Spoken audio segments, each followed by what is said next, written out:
Sa gitna ho ng anomalya na trilyong piso, magbubuwis ka na naman. At ang iyong katwiran, kalusugan namin na nyo. Talaga bang sukdulan ng kawalang-ihaan ninyo? Mawalang galang lang po. Sorry po, hindi naman sa lahat. Kayo ba'y manhid? Kayo ba'y walang pakiramdam? Kayo ba'y insensitive? Nagpapanukala ngayon na naman ang Kongreso. Kumbaga, dagdagan pa yung kasalukuyang pumataas ng buwis, kakataas lang nito eh. Gusto ho nilang gawin na mula 20 hanggang 40% yung pong buwis dito.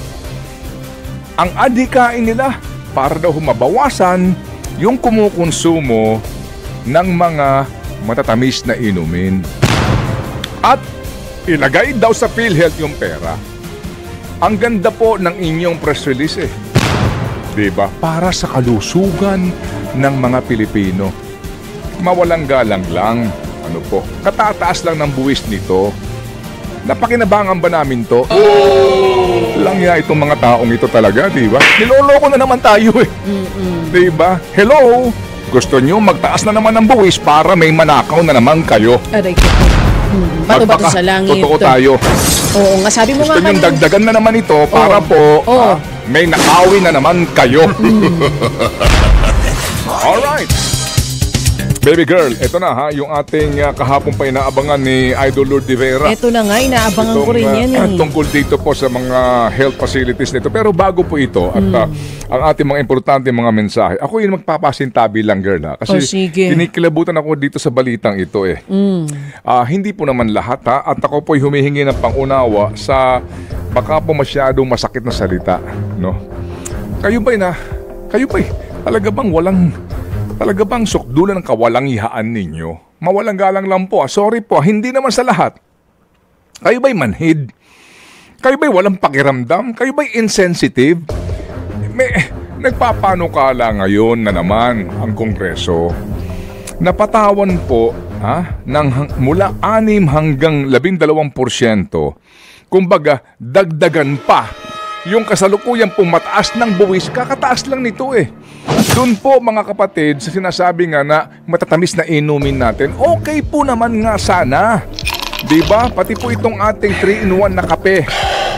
Nagtaas na po sila ng buwis dito eh. Gusto ho nilang gawin na mula 20 hanggang 40% yung pong buwis dito. Ang adhikain nila para daw mabawasan yung kumukonsumo ng mga matatamis na inumin. At ilagay daw sa PhilHealth yung pera. Ang ganda po ng inyong press release eh. Diba? Para sa kalusugan ng mga Pilipino. Mawalang galang lang. Ano po? Katataas lang ng buwis nito. Napakinabangan ba namin to? Yung PhilHealth nga, sino ba ang nag-aproba para payagan? Para payagan sila Ralph Recto, itong sila DBM guys. Amena Pangandaman. Diba? Sino ba para payagan po ang DOH at PhilHealth Management naghahasain yung halos 90 bilyones na pera natin? Kayo doon sa provision ng GAA, binigyan nyo ng kapangyarihan ang tanggapan ng Presidente.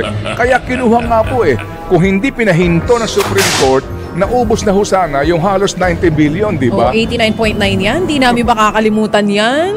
Di ba kawalang-ihaan na po ito sa atin? Di ba? Hindi ka ba naiinsulto? Ito nga po pinag-uusapan yung ninanakaw ninyo Tapos pagtataas pa kayo ng buwis, para daw sa PhilHealth na naman. Anak ng... Saan kayo humuhugot ng kapal na mukha nyo? Sorry po sa salita pero ito ho coming from the heart. Saan kayo kumukuha ng kapal ng mukha ninyo? Sa gitna ho ng anomalya na trilyong piso, magbubuwis ka na naman. At ang iyong katwiran, kalusugan namin na nyo. Anak ka ng boo! Ulitin mo, baka ngayon gising na sila Sorry girl, sa nanggigigil ako masakit mong pakinggan ng salita, ako po humihingi ng pangunawa sa inyo. Sorry po sa bagay, pag sinabi natin kawalang-hiyaan, makapal na po yung mga balat nun, di ba? Sa bagay, kung ikaw naman talaga nakakahinga sa ilalim ng tubig, ang kapal talaga ng balat mo. Buhaya yarn. Kaya mo huminga sa ilalim ng tubig. Kaya ka walang... Di ba? Kaya walang ang reklamo sa baha. Oo naman. Alam nyo, sandali lang po dito lang po, bago tayo kumambyo dito. Marami po sa atin, yung kape na 3-in-1, nilalagyan na ho ng kanin eh. Pansabaw sa kanin eh. Pantawid sa gutom eh. Tapos bubuwisan niya po ng 40%. Hindi ba? Langya itong mga taong ito talaga, di ba? Niloloko na naman tayo eh. Di ba? Hello? Gusto nyo magtaas na naman ng buwis para may manakaw na naman kayo. Aray ko. Bato-bato sa langit. Totoo tayo. Oo nga, sabi mo Gusto nga nyo kanina. dagdagan na naman ito para po may nakawin na naman kayo. Eto, Hashtag ikulong mandarambong. Ano yung sinasabi mo kanina? ano alin? Gusto nyo bawasan konsumo ng Pinoy sa sugar, pero ang dapat bawasan ay ang kanilang kupit. May tama ka. Bawasan nyo pagiging addict nyo sa pera. Mabuti pa po yung addict sa droga may rehab. Sa mga addict na tulad ninyo, walang rehab yan. Anak ka ng poo! Ano? Sobrang on point lahat ng sinasabi mo eh. Sobrang on point It's naman really kami. on point. Kuhang-kuha mo ang gigil ng mga Pilipino. Ay, Lahat ng sorry. mga gusto naming sabihin, nasabi mo ng lahat. Ay, sorry po. Ako yung Oo. pinihilang ng unawa kila Ma'am Jane, ha? Ako, sa ating mga bossing dito. Pero bawal magmura. Di ba? Oo naman. Masakit lang hong pakinggan. So, kayo pong gusto magmura, ayan, magmura na kayo ngayon. Anak ka ng poo! Ay, sorry talaga. Hello, mamaya po, ah. Panginoon Diyos. Sige, ito tuloy lang- mo. Ito lang. O, sige. Ito ho, ah. At 8:41 in the morning. Ito po. So, nabanggit sa hearing nito hong sa lower house, no? 400 out of 600 special health centers. Ang sabi po dito ni ASEC, ano pangalan niya kanina? Domingo. Ang tawag daw po dito ay Super Health Center. Wow! Ang halaga po nito, ha, sa GAA. Tatlo ho ito. May 8 million, may 10 million, may 12 million. Ipagpalagay na po natin, inaamin ng DOH na doon sa naipatayo. Ito po ay 2023 na record at COA report ito eh. Doon po sa 600, 400 po mga kapatid ang hindi nagagamit. Nakatenga lang. Ipagpalagay natin, girl, magkano kwentada mo dito? 400 ito. Ipagpalagay na lang po natin na 8 million ang bawat isa. Magkano to? Kung 8 million times 400, 3.2 billion pesos. Nakita po ninyo. Tanong, sino may kagagawan nito? Hindi daw po DOH. Sinasabi, insertion na naman ang dito. Ngayon lang lumitaw. Sus, eto na. Okay, insertion. So bakit nangyayari na walang tao? Sabi po ng DOH, kasi dapat dito ho, merong memorandum of understanding kung saan po naman mga kapatid, nasabihin po ng DOH, o sige kami magpapatayo ng facility, bibigyan namin kayo ng gamit, malaking bagay ito ha, health center ito eh. Pero yung tatao dyan na health worker sa LGU, paano naman nangyari na nagpatayo ka kung ikaw yung LGU, magpapatayo ako ng health center tapos hindi ko naman lalagyan ng mga health workers. Ito yung sinasabi nga mismo ni Secretary Solidum kahapon, di ba? Bago ka maglaan ng pera sa proyekto, yung proyekto na pag-aralan. Pag-aralang maigi. So, dito mga kapatid, lumalabas na naman, na supplier-driven. Meaning, basta magpatayo ka dyan, DPWH daw po ang in charge para na naman sila makakickback doon sa kontrata. Ito na naman yun eh. Ito na bulgar na may Diskaya Merong Diskaya. contractor din. Yes, sangkot nga po ang St. Gerard Construction ng mga Diskaya. According po yan kay COA Supervising Auditor for DOH Amir Gamama. Ang unang proyekto, 133 million pesos, Zamboanga Sanitarium Project, na iniwan po. Pero 98% complete naman. Yun nga lang di na tinapos. Yung 22.45 million pesos naman na DOH Satellite Project sa Zamboanga del Norte under St. Gerard Construction, natapos naman po. Pero hindi ginagamit bilang health center. Ito ginagamit po bilang classroom ng Mindanao State University. Yan, diba? So mga kapatid, magkano ang total nito? Itong 133 at saka 22.4 Hindi. Itong Health 400, kung sa 8 million ang isa. 3.2 billion pesos. Kung 400 Okay. times 8 million. DOH budget po ito. Ulitin ko lang ha, hindi DOH Hospital ang heart center. Pero kung pupunta ka ngayon doon para sa iyong pagpapa-opera sa iyong puso, baka ang schedule mo March na next year. Sa kawalan po ng operating room. Pupunta ka sa PGH, pupunta ka sa government hospital para sa MRI. Ang report nga dito ni Ma'am Ruth, di ba? Abril na next year, yung available slot. Sa kawalan po ng equipment, nakita mo itong mga, hindi ba? Nagwawaldas kayo ng pera eh. Kaya gusto kong balikan to, girl, itong naitampok natin. Andiyan ba yung video nito? Ito po mga kapatid, ito yung nakakainis eh. Matagal na po nilang ginagawa ito. Mabuti nga ngayon, nabulgar ito, na sana nga po'y matitigil kung may makikita ho tayo talaga dito, ha? Oo. Kasi kung wala, ewan ko lang po kung kaya pa ho ninyong tanggapin na wala makukulong ho dito sa kontrobersyang ito. Oo. I-playback mo nga itong mga na ibulgar natin sa ating dokumentaryo. Alam niyo mga kapatid, noong pong 2015, opo, under DOH po ito ha, kayo na mag-isip sino pong sekretary noon. At ang budget secretary dito, naalala ko sila, Butch Abad. Alam niyo ho ba na meron pong pera ang PhilHealth? Para saan? Ang pera po ng PhilHealth mga kapatid ay para doon sa contributions ng mga senior citizen. Ang pera po ng PhilHealth, 10.6 billion. Diyan kinuha yung pera para magpatayo nitong sinasabi na barangay health stations.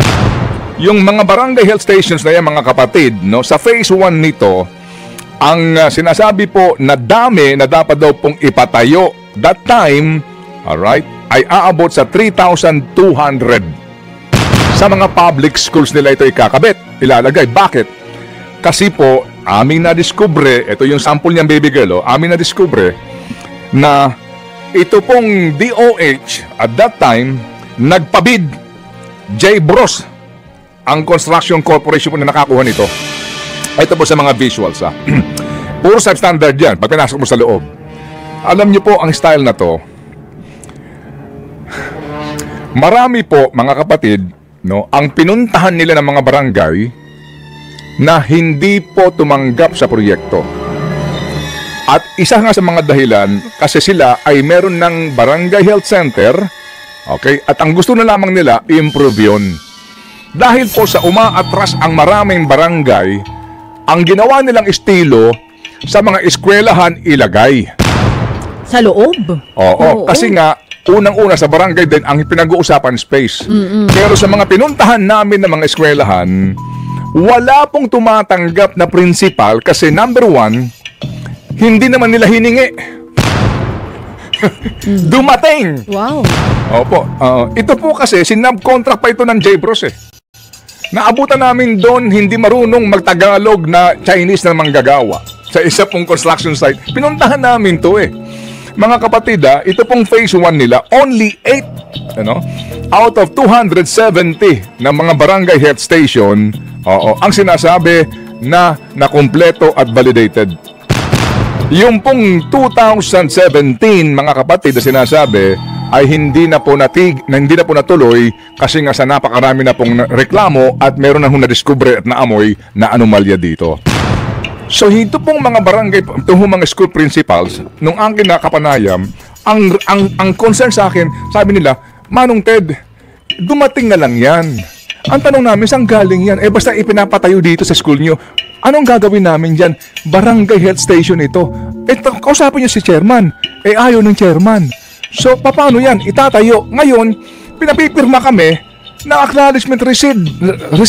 So, ikaw si principal girl, received in good order and condition, barangay health station. Huwag ko tatanggapin yan. Kaninong accountability yan? Sino tatao dyan? Kaya meron dyan nakasarado. Meron dyan mga kapatid na hindi na talaga napakinabangan. Alam nyo kung magkano ang unang release dito? 4.4 billion pesos. Ito yun. So, saan ka naman nakakita, di ba?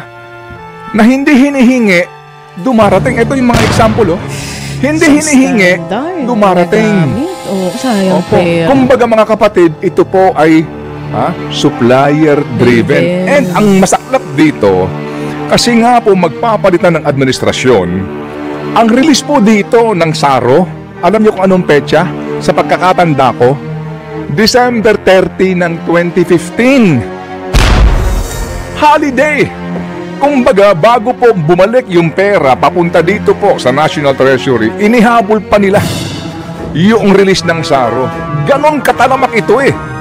Nagkaroon dito ng investigasyon, nagkaroon dito ng sinasabing kasuhan, pero as usual, ito yung mga sinasabi namin, nagkaroon po ng failure ang mga institusyon. Ito po mga kapatid, sample lamang ito. Dalawang phase ito eh. Meron pa pong unang, yung pangalawang phase nito, ang total nito mga kapatid ay 5,700 units. 8 billion po ang inilaan para dito. Alam nga namang walang kumita rito, di ba? Nakita niyo yung pagwawalda sa pera ng bayan. Plus, meron pang isa. Hindi lang ho namin mahagilap yung visuals nito, Aaron. Ito rin po yun eh. Kami rin po'y nakadiscover. Ano lang ho ito, pagpunta ho namin sa isa pong pagamutan ng gobyerno, nakita namin may nakaparada na ilang piraso ng bus. Yung brand ng bus ay Jiangxi Jiangling. Sabi namin, ano ito? Anong bus ito? Nung tinignan namin, dental mobile van daw. Nakatingin ka lang sa isang ospital dito po sa Metro Manila, 3. Nag-usisa na kami. May COA report din. Ang sinasabi mga kapatid, bumili sila ng 429 units ng Jiangxi Jiangling na mga bus na ito para daw sa pangangalaga sa ngipin ng mga taga-barangay. Meron pong sinasabi doon na China-made na facility. Okay, fine. Pero ito ho ang tanong. Mismo that time din, nagtanong kami sa DOH, kila Asek Katayag. Sabi namin, sino recipient niyan? Naghahanap pa daw sila. Hanak ng talaga naman, ha? Bumili ka nang hindi ka sigurado din kung kanino mo ibibigay. Bakit? Unang-una, bibigyan mo yung barangay ng dental mobile van. Ang tanong nila, sino po dentista dyan? Diyos ko po, ang amount ho na ginasta rito ng bayan sa pagkikwenta po namin at that time is 1.6 billion pesos. Nakita niyong kawalang yan ito? Matatawa ka na lang eh. Nung ginawa namin to ng report, lumabas ulit na nabubulok na lang ito sa kung saan pong LGU paradahan kasi hindi ginagamit. Una, walang tumatanggap kasi nga received in good order and condition, yung accountability nandun sa recipient. Tama? Pangalawa, maintenance. Yung tinanong namin, kapag nasira yan, sinong gagawa niyan? May kasa ba to? Itong Jiangxi Wanging na to? Na bus na to? Ngayon lang kami nakakita noon Jiangxi Jiangling. Yung bus. Wala hong... Pag nasira sa probinsya, papagawa yan. Ito po yung mga patunay, mga kapatid, na pagwawaldas sa pera natin. At taon-taon na lang ito nangyayari. Sa DOH, mga kapatid, insertions na naman po ito. Ayoko nang banggitin pa mga pangalan dito ng mga sangkot dito sa katarantaduhan na to eh. Diba? Sorry po mga kapatid pero alam nyo na po yan. At ngayon dito po sa flood control, diba, pa-imbestiga ka pa. Isa ka rin. Alam nyo yun, isa ka rin eh. Starring ka lagi din eh. Hindi ba? Dahil yung iba baka hindi alam, mapapanood ba sa YouTube yon? Para kami na lang mismo ulit manonood nun, ma-refresh ang aming memory. Diba? Anyway.